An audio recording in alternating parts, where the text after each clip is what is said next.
नमस्कार. परवा जे घटना घडली ज्यामध्ये दोन व्यक्तींमध्ये वाद झाला, एक वैयक्तिक कारणावरून झालेले वादामध्ये एक व्यक्तीने दुसऱ्या व्यक्तीला चाकूने हल्ला केला. त्यामध्ये जे पीडित होते त्यांची काल दुर्दैवाने मृत्यू झाली आणि यामध्ये गुन्हा दाखल होऊन आगे अटेम्प्ट टू मर्डरचे कलमान्वये गुन्हा दाखल होता. आता त्याच्यामध्ये मर्डरचे कलम लागलेले आहे.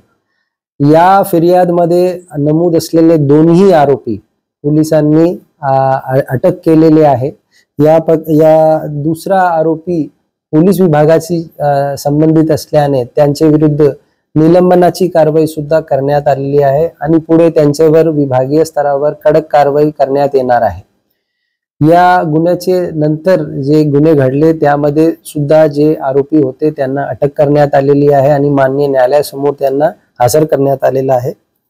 सर्व नागरिकांना माझी विनंती आहे, सोशल मीडियावर कुठल्याही प्रकारची अफवा किंवा गैरसमज पसरवणारी अशी संदेश कोणीही पाठवू नये आणि तपासाला हानी पोहोचेल किंवा तपासाला त्याचा विपरीत परिणाम होईल अशा प्रकारची जे व्हिडिओज आहे ते कोणी सोशल मीडियावर व्हायरल करू नये.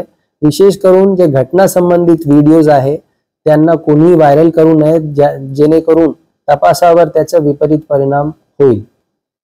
या व्यतिरिक्त शहरामध्ये शांतता ठेवण्यासाठी मोठ्या प्रमाणात बंदोबस्त ठिकठिकाणी लावण्यात आलेला आहे आणि सर्वांना माझा आग्रह आहे, शांततेने पोलीस प्रशासनाचा सहकार्य करा आणि जे घडलेली घटना आहे ती दुर्दैवी आहे आणि त्यामध्ये पोलिसांनी तातडीने कारवाई केलेली आहे आणि पुढे सुद्धा त्यामध्ये जेवढा लवकर होईल तेवढा लवकर दोषारोपपत्र सादर करण्यात येईल. सर्वांना पुन्हा एकदा शांततेचा आवाहन करतो. जय हिंद, जय महाराष्ट्र.